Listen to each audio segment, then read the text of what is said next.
Right, so for a carry ripple adder, which we had seen, what it really means is the carry output of the lower LSB side is going on propagating to the next subsequent bit, and that carry out will be then propagated to the next subsequent bit addition, and then so on till it reaches the MSB bit. The sum bit, the MSB, the sum, the last sum bit in terms of a 16-bit addition, S16 bit, it actually depends on the carry out of the previous addition, and then the previous addition, whatever the carry out depends on the previous to previous addition carry out, and then so on. Right, so that's why it is called as the carry is kind of rippling through the adder, and that's why it is called as the carry ripple adder. So the carry ripple adder, if you want to construct it using the group generate and propagate bits, the group as well as the bit level generate and propagate signals, then how do we do it? Right, so there are three stages. The first stage is generating the bit level generate G and propagate P bits. The second level is generating the group generate signals. And the third level is the generating the sum, extracting the sum bits. So for the individual bit level generate and propagate signals, we can use this particular expression, Gi is equal to AND operation of Ai Bi, and propagate of the ith bit is nothing but the XOR operation of Ai Bi.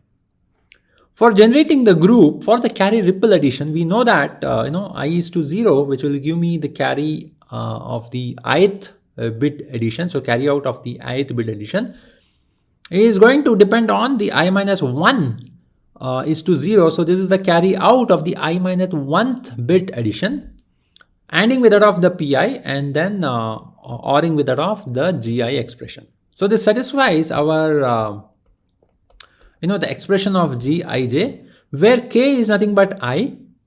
Right, so K is nothing but I means that I will get I is to I plus Pi is to I dot that of G I minus 1, so K minus 1 is to J. Right, so J is nothing but 0 here, so that's why I'll write 0 here. So this satisfies our original expressions of the group generate signal starting from the ith bit to the jth bit, where here for the carry ripple addition, we are going to use K value as nothing but the I itself, right? So in this particular, for carry ripple addition or adder block, we are going to use I is equal to nothing but, or rather K is nothing but I, right? And then we will also see different cases where K is a different value than that of I. Then what kind of an adder system we can develop, whether it's a fast adder or whether it's a slow adder. Okay, but for carry ripple addition, we will use K is equal to I, and for sum bit, for extracting the sum bit, it will be nothing but the propagate of that ith bit XOR with that of the group generate of I minus 1 is to 0. All right, so with this particular three stages, so that we will get these, we'll be able to extract the sum bits. Now we need to design this individual stages and then find out the sum bits. Right, individual stages means I will have I, A of I, B of I values, right? If it's a 8-bit system or a 16-bit system, I will have I starting from 1 to 16, B 1 to 16. So I will have all the 16 lines of the A input, of the B input, and then I will have to generate the individual bits. Gi means G 1 to 16, G or rather P 1 to 16. So both of them will be generated. So in the first stage. In the second stage, we'll be able to design a circuit such that it is going to generate 1 is to 0, 2 is to 0 up till 16 is to 0, right? Or rather 15 is to 0 and then the carry out of 16 is to 0. So that will be the second stage. The third stage is where we are going to design the S1, S2, S3 up till S16 from the initial stage individual the propagate signals with that of the group generate signals which is created in the second stage. So there are three stages of the design. So this is what it represents. So this level, we say that this is the bit level Pi and Gi signals design. This one is the group level, g of I minus 1 is to 0, extracting g of I minus 1 is to 0. That is the design for that. And last one is our sum bits, right? So if I look closely into it, I've taken A4, so 4 bits of addition, A1, here A1, and B4 to B1 here. And to generate the individual bit level generate and propagate signals, that is nothing but G1 and P1, I need an XOR operation and I need an AND operation to get the G1 and then to get P1. Similarly, for P2 and G2, I require an 2 input XOR and then an 2 input AND gate, and then similarly for up till G4, P4. After this is done, once we have the G1, P1, P2, G2, P3, G3, P4, G4, then I should be able to create G1 is to 0, G2 is to 0, G3 is to 0. And the way we will create G1 is to 0 is nothing but G1 or with that of the P1 and G0 is to 0. And G0 is to 0 is nothing but our carry input, which we considered, which we have assumed it to be 0 here in this particular case. So I'll use this G0 is to 0 and with that of the P1, which has been generated in the first stage of the design. Right, this particular AND output is going into an OR gate where the other input is G1, so as to get a G1 is to 0. Once we have G1 is to 0, right, so this G1 is to 0 will be able to create a G2 is to 0, which will go to the AND gate here where the other input is P2. The output of this AND gate is going to the OR gate here where the other input is G2. So I'll get G2 is to 0, and then similarly we should be able to create G3 is to 0. And of course G4 is to 0. So that completes the design for the group and generate propagate block here. So this is basically the group block here. This is the bitwise block here, bitwise stage here. This is a group stage here. The last one is where we are extracting the sum bits. Remember that S1 is nothing but P1 XOR G0 is to 0. And that will give me S1. S2 is nothing but P2 XOR G1 is to 0. S3 is nothing but G2 is to 0 XOR with that of P3 signal. And S4 is nothing but G3 is to 0 XOR with that of the P4 signal. So that will give me S4 bits. So the last stage is nothing but an XOR bit representation, 2-bit XOR gate, so that I'll get S4, S3, S2, S1. Right? So just to summarize, this particular whole 3-stage consisting, drawing the PG architecture, which is nothing but the propagate and generate signal architecture, so as to design an adder subsystem block, right? So just to represent, the first stage consists of AND and XOR gates. The second stage consists of AND and OR gates. The third stage consists of the XOR gates, so as to get or extract the sum bits. All right. So the first stage is nothing but AND and XOR. The second stage is nothing but AND and OR. The third stage is nothing but XOR blocks. Right. So in this particular, this is basically the PG architecture in a very, very simple form. So drawing the XOR gates, drawing the OR gates, drawing the AND gates, and then drawing the XOR gates in the 3 stages will become very, very, very, will requires a lot of space to draw those individual gate designs. So the PG architecture representation says, right, in the first stage, it draws the first stage, second stage, and then the third stage in a very minimal diagram level or in minimal gate level. So it represents, or the focus is more on the second stage, the first stage, and then the third stage. Right, the first stage is generating the bit level, the generate and then the propagate signals. So here we don't actually use an XOR or an AND gate, or rather we directly say that the bit level G1, P1, bit level G2, P2, G3, P3, G5, P5 up till P15, G15 is being created. Right, in fact, it will go to the G16 and P16 also, so that I'll get the P16 signal here. Right. All right, so I can also write G16, P16, and this will be my 16 bit, which will give me the P16 bit here. Right. So the first level, first stage, we will, instead of representing an XOR and then the AND gate for generating the bit level generate and then propagate signals, we directly consider that it's a group, or rather it's a bit level G1 and P1 signals up till G15, P15 is directly there, right? So these things are directly available. That means that it has to pass through the XOR as well as the AND gate, and then all these things are generated, right? So the first level, we have the bit level, the generate and then the propagate signals.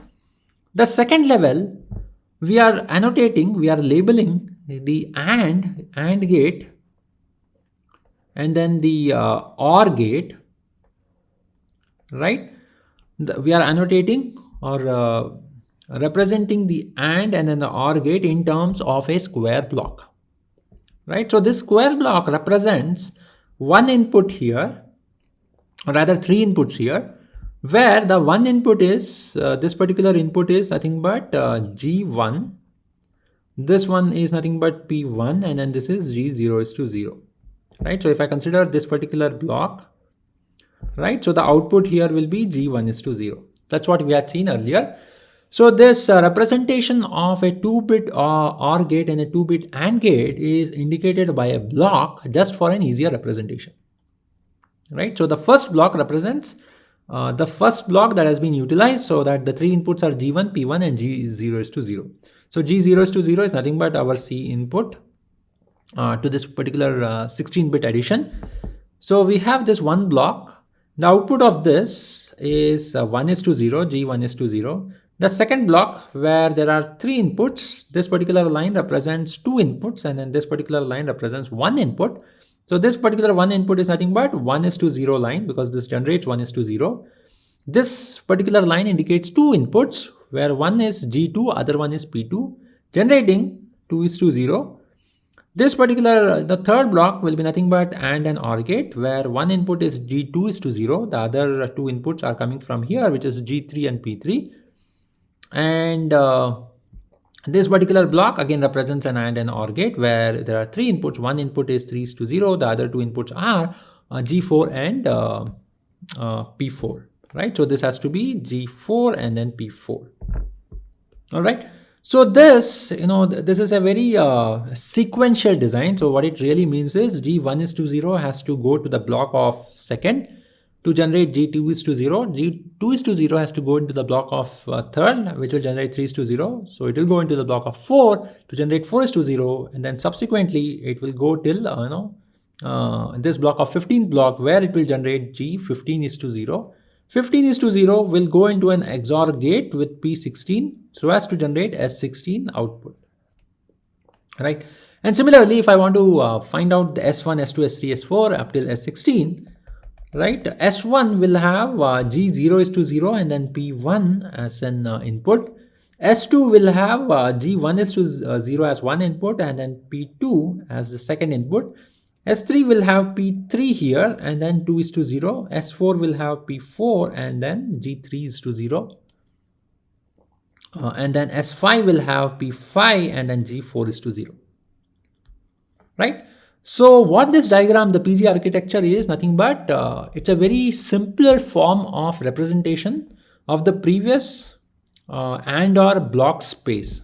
Right? So here we have the bitwise, group wise, and then the sum block. So the three stages are now represented by either a straight line or this particular the AND and OR blocks are represented by a square block in the second stage, right? So this is the PG architecture, where we consider the first stage. We will have the bit level G generate and propagate signals, and then in the second stage, everything, the AND and OR gates are represented by square blocks. And the third stage, we can have the XOR gates generating the sum bits. All right. So for a carry ripple addition, what really happens in the second stage is, right? So in the second stage is, once this is generated, once G1, P1 is generated, it goes to the block 1, The output of the block 1 will go to the second block, the output of the second block will go into the third block, fourth block, subsequently to the 15th block, so as to generate the S16 bit. Right? So remember, this has to be P1, this has to be P2, P3, P4, P5. Right? So if I want to find out the delay, starting from, to extract the S16 bit, starting from the A1, B1 to whatever, A16, B16 that is being made available. So what is the propagation delay? So the propagation delay is always measured with respect to the critical path. Critical path is nothing but where we will have the maximum number of gates that has been there so as to get the outputs. And if I look into the maximum number of gates or the signals that passes through the maximum number of the gates so that it generates the output, S16 output will be the last one to be generated. In fact, S60, S15, S14, S13, S12, S5, 4, 3, 2, 1 will be extracted or will be generated much earlier than that of the S16 bit. So my critical path in this case is nothing but whatever gates, whatever is the signal that is being propagated so as to generate the S16 bit, that will be the critical path, right?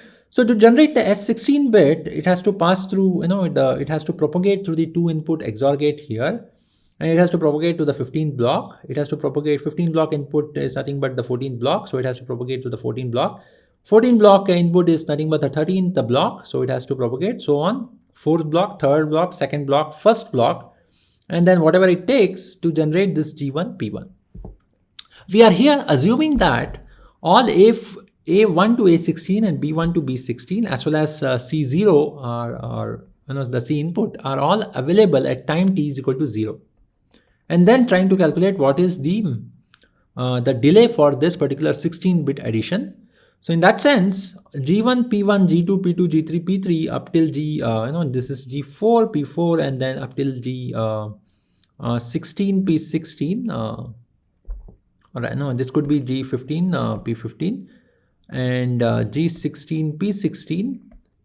Right? All of them will be simultaneously be generated because I will have 16 such XOR gates and 16 such AND gates generating the generate and then the propagate signals at a bit level, right? So once this the A1 B1 to A16 B16 is available, then the critical path starting from the first stage to the second stage and then passing to the third stage will be nothing but this particular portion and then the XOR, right? So if I actually look into the second stage, the delay is nothing but the number of the square blocks here, right? So it has to go through the 15th block, starting from the first block to the 15th block. So that output of the 15th block will go to the XOR gate so as to generate the S16. So the second stage, if I want to find out the delay of the second stage, it will be nothing but 15 such blocks it has to propagate. So if the number of addition is 16, right? If the number of addition is n, the delay for the second stage will be nothing but n minus 1 into the square block, which is nothing but the AND and OR gates propagation delay. So that's what I've written. I've written n minus 1 into the square block, which is nothing but the square block represents the propagation delay of AND and OR. So AND plus the propagation delay of the OR gate. For the third stage, which it's nothing but an XOR gate, so that for the third stage it will be T of XOR to generate the sum bit. For the first stage, it is nothing but the T and T XOR gate, right? Whichever one is taking higher, whether it will take G1 or whether the P1 will be delayed, whichever one is having a higher delay, that we have to consider, right? So for the PG architecture, the delay for this carry ripple adder is nothing but the PG bitwise, whatever is the delay for the bitwise P and G to be generated, n minus 1 into square block, plus the last stage, it is nothing but two input XOR gate to generate the sum bit, right? So PG bitwise will be nothing but the AND to generate a bitwise GI signal or the XOR to generate the PI signal. So whichever one is is longer, that should be considered in this the propagation delay of the bitwise PG signals. N-1, we know that it is 2 input and then 2 input OR gates, that is the block, and 2 XOR gate that will create the sum bits. Right, so this is the overall expression. So I can use this expression for designing n is equal to 16-bit adder, or I can use it to design the 32-bit carry ripple adder, or n is equal to 64-bit for the carry ripple adder. Earlier, what we had seen is a carry ripple architecture starting from C input to Sn output. So C input to S16 or whatever we had seen, it was nothing but n-1 into T of OR gate plus T of AND gate plus T of XOR gate, right? It actually resembles very similar. The only change here is if I look closely into the OR gate and an AND gate, if you look into the OR gate and AND gate, it was nothing but 2 input AND gate, and this was the 3 input OR gate, right? So if I consider the 16-bit addition, it was nothing but 15 times 3 input OR gate plus 2 input AND gate, and of course plus the 2 of XOR. And if I compare with that of the PG architecture here, this will be 2 input XOR gate, so this will be the same, right? And n-1 15 turns out to be the same, but here the square block represents 2-bit AND gates and 2-bit OR gates. So our 2-bit AND gate is there, right? That is satisfying. But here it is 3-bit OR gate, here it is only 2-bit OR gate. And if I consider the PG bitwise, one of them will be nothing but, if I consider the XOR gate to be higher, right? So I will have T XOR, right? So the PG architecture is going to give me T of XOR plus 15 of 2-bit OR gate. The other things are same. So T of XOR plus 15 of T OR gate. Here it is 15 of 3 OR gates, 3 input OR gates.